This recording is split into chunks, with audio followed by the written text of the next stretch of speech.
All of us are hoping for an everlasting love. We search endlessly for that one special person. No matter how far, we try to hold on to that love despite the temptations. Let us journey back into time and see the world in the eyes of Rizal. Being a national hero does not make him different from all of us. Although he had numerous triumphs, he also endured many difficulties. This is the story of Jose Rizal. It was the year 1888. Rizal was on a transatlantic voyage from New York to Liverpool. Because of his God-given talent for languages, he won many friends of different nationalities. Hello! Bonjour! Guten Tag! Ciao! Mushi mushi!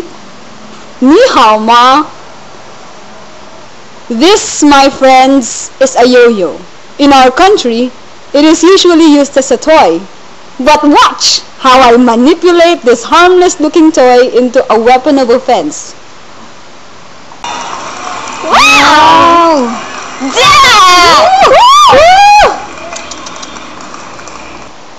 After a long trip on board the steamer, Rizal arrived at Liverpool, England on May 24, 1888.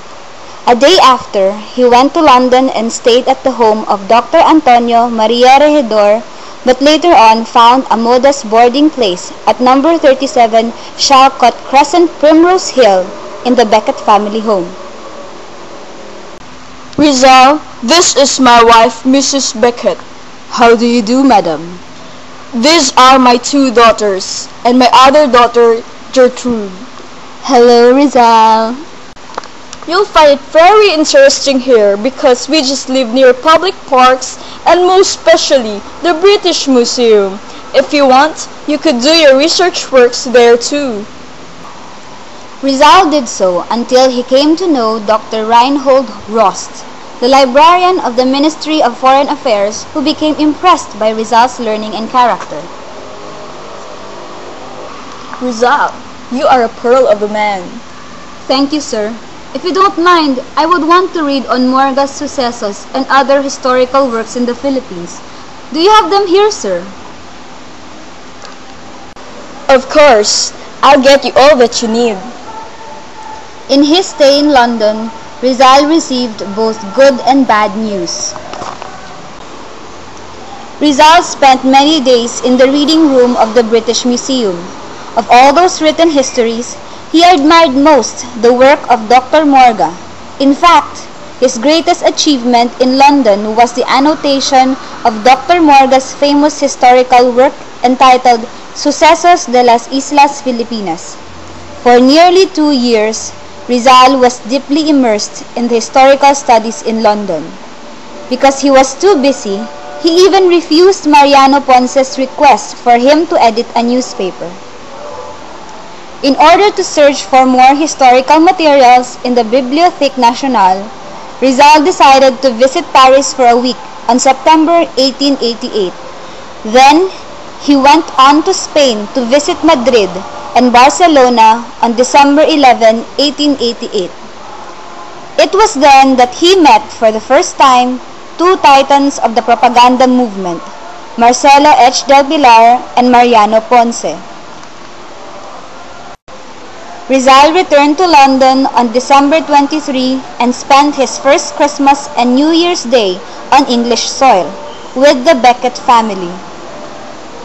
So Rizal, tell us more about your trips. Oh, I've learned so many things, sir. Indeed, the historical sites and interesting people I have met so far inspired my endless quest for knowledge. How wonderful! What do you think, Dorothy? Once again, Rizal captured the heart of this brown-haired, blue-eyed, and pink-cheeked English girl. They spent many wonderful moments together. Gertrude was particularly very happy when Rizal was with them, and she gave him all her attention, until that one bitter day came when Rizal had to cut their romantic affair. Tomorrow I'll be leaving London. So is this how it's gonna be? You're just gonna leave me? You know I have a fiancé waiting for me in my country. I cannot marry you, Gertie. You deserve someone else. I am not worthy to receive your love. No, please don't leave me. What do you think, Dorothy? But Rizal went on, leaving London because he could not marry Gertrude. Aside from annotating Morga's work, Rizal wrote many things in London, including articles for La Solidaridad. He also wrote a pamphlet entitled La Vision del Fray Rodriguez, published in Barcelona, 1889, under his pseudonym Dimas Alang. This was his response to Fray Rodriguez's series of leaflets entitled Cuestiones de Sumo Interés, which attacked his noli, demonstrating two things: his profound knowledge of religion and his biting satire. He also wrote the famous letter to the young women of Malolos on February 1889 in London. He wrote it in Tagalog, praising the young ladies of Malolos for their courage to establish a school where they could learn Spanish despite the opposition of Father Felipe Garcia, Spanish priest of Malolos. He also met with Dr. Rost, editor of Trubner's Record in London. You know, Rizal, that I have always admired your ideals and intelligence. Thank you, sir. So I request you to contribute some articles to the Trubner's Record. I admire your journal, sir, for being devoted to Asian studies. It would be a pleasure for me to write some articles for you. In response to Dr. Rost's request, Rizal prepared two articles: Specimen of Tagal Folklore, published in the Journal on May 1889, and two Eastern Fables, published in June 1889. On January 12, 1889, while Rizal was still in London, Filipino patriots and their Spanish friends in Madrid founded a society called Asociación Hispan-Filipina for the purpose of working for the needed reforms, the very aims of the propaganda movement. In order to combat the calumnies written by Spanish detractors, the propaganda saw the need for an organ. This was a time when Mariano Ponce requested Rizal to edit such an organ, but the latter declined because he was too busy annotating Morga's successes in the British Museum. On February 15, 1889, the La Solidaridad was founded by the not-so-busy Lopez Haina.